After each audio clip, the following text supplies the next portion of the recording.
अस्सलाम वालेकुम, welcome to Iftikhar biology academy. So आज हमने 9th क्लास की बायोलॉजी का चैप्टर नंबर 1 कंप्लीट कर लिया है। तो आज हम स्टार्ट करेंगे चैप्टर नंबर 2।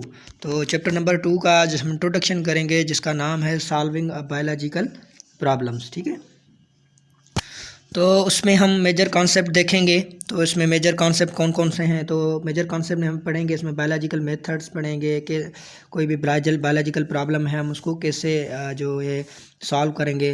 तो साइंटिफिक प्रॉब्लम्स हैं, हाइपोथेसिस है, डिडक्शन है, एक्सपेरिमेंट्स हैं। उसके बाद theory of law and principle, theory law और प्रिंसिपल में फ़र्क देखेंगे। उसके बाद है डेटा ऑर्गेनाइजेशन है, डेटा एनालिसिस कैसे की जाती है। Mathematics is integral part of scientific process, तो मैथमेटिक इंटीग्रल प्रोसेस भी इसमें हम देखेंगे। तो हम नीचे आ जाते हैं इसके इंट्रोडक्शन के ऊपर। तो इसका इंट्रोडक्शन है ये, ठीक है। तो science is the systematic study nature how affect us, it affects us and the environment. तो साइंस एक सिस्टमेटिक स्टडी है, वो बताती है नेचर के बारे में, कैसे जो उसकी फितरत है वो अफेक्ट करती है एनवायरनमेंट पे, ठीक है, या वो कैसे अफेक्ट करती है। ठीक, उसके बाद हम आ जाते हैं, it is the body of knowledge that constantly changing through the use of better and more accurate tools and investigation. ये एक किस्म की नॉलेज है, ये किसी बॉडी की नॉलेज है, वो कॉन्स्टेंटली चेंज होती रहती है। किसके लिए चेंज होती रहती है? For the betterment. तो ये बेटरमेंट के लिए, उसके लिए mostly new tools, new softwares, new machines use होती है इन्वेस्टिगेशन करने के लिए।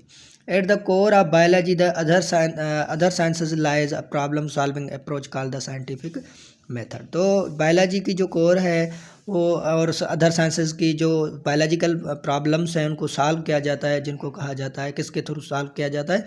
साइंटिफिक मेथड्स के थ्रू जो प्रॉब्लम्स हैं उनको सॉल्व किया जाता है। ठीक है, तो उसको साइंटिफिक मेथड ही कहा जाएगा।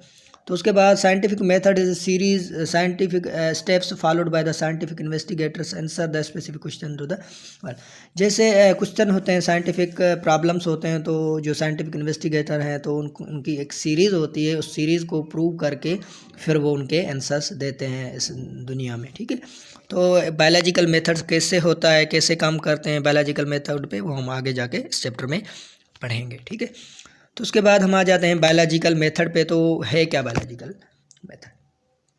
As you know the biology is the branch of science concern with the study of living things and organism. तो आपने पिछले क्लासेस में पढ़ा है कि भाई बायोलॉजी जो है ब्रांच है साइंस की, जो लिविंग ऑर्गेनिज्म की स्टडी के साथ या नॉलेज के साथ जुड़ी हुई। ठीक है, the system of advance knowledge the formulating a question, collecting data about through the observation and experiment, testing hypothetical answer about living thing is called biological method. तो एक किस्म का एडवांस किस्म का नॉलेज है जिसे हम फार्मूलेट करते हैं। कोई क्वेश्चन हमारे पास आ जाता है या कोई साइंटिफिक रीजनिंग आ जाती है, तो उसको हम मालूम करने के लिए उसकी डेटा कलेक्ट करते हैं, फिर ऑब्जर्वेशन और एक्सपेरिमेंट करके उस पर हाइपोथेसिस लगाते हैं, फिर उस पर जो हम काम करते हैं और उसको प्रूव करते हैं, तो उसको हम कहेंगे बायोलॉजिकल मेथड। तो ये सारे स्टेप जो हैं बायोलॉजिकल मेथड्स में हम यूज़ करेंगे। तो हम आ जाते हैं थोड़ा सा इस डायग्राम के ऊपर। तो फॉर एग्ज़ाम्पल आपके पास कोई बायोलॉजिकल प्रॉब्लम है, ठीक है, तो आपके पास कोई बायोलॉजिकल प्रॉब्लम है, तो आप क्या करेंगे? उसके बायोलॉजिकल प्रॉब्लम के हिसाब से आपने related observation and previous analysis, तो उसके हिसाब से आपके पास अगर कोई रिलेटेड इन्फॉर्मेशन है या ऑब्जर्वेशन है, उसको हम पढ़ेंगे, आप उसको देखेंगे, तो आप फिर उसी हिसाब से क्या करेंगे? हाइपोथेसिस लगाएंगे।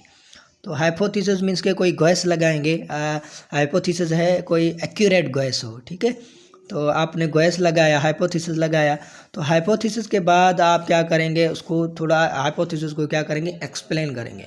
तो एक्सप्लेन करने के लिए आपके पास दो टाइप्स हैं, एक होता है रीजनिंग होती है, दो टाइप्स की रीजनिंग, एक होती है इंडक्टिव रीजनिंग होती है और होती है डिडक्टिव रीजनिंग। एक होती है स्पेसिफिक टू जनरल, दूसरी होती है जनरल टू स्पेसिफिक। ये भी आगे हम जाके पढ़ेंगे, ठीक है, थोड़ा डीपली।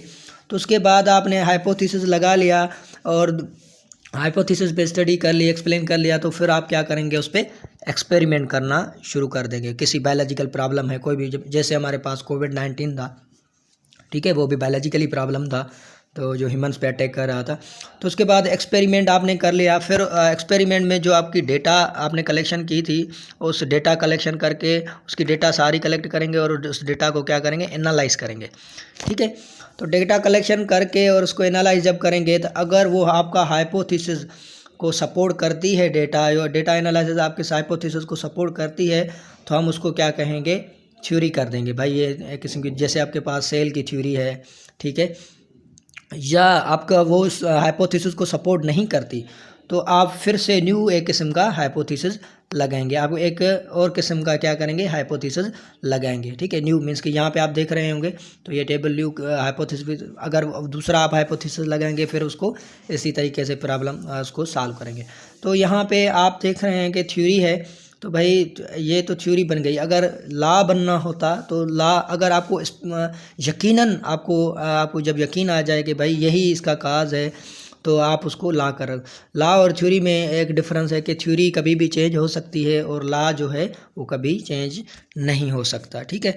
तो ये स्टेप्स हैं बायोलॉजिकल मेथड्स को किसी भी साइंटिफिक प्रॉब्लम को, बायोलॉजिकल प्रॉब्लम को सॉल्व करने के लिए। तो आगे हम पढ़ेंगे इसको स्टेप बाय स्टेप। तब तक इजाज़त दीजिए, अल्लाह हाफिज़।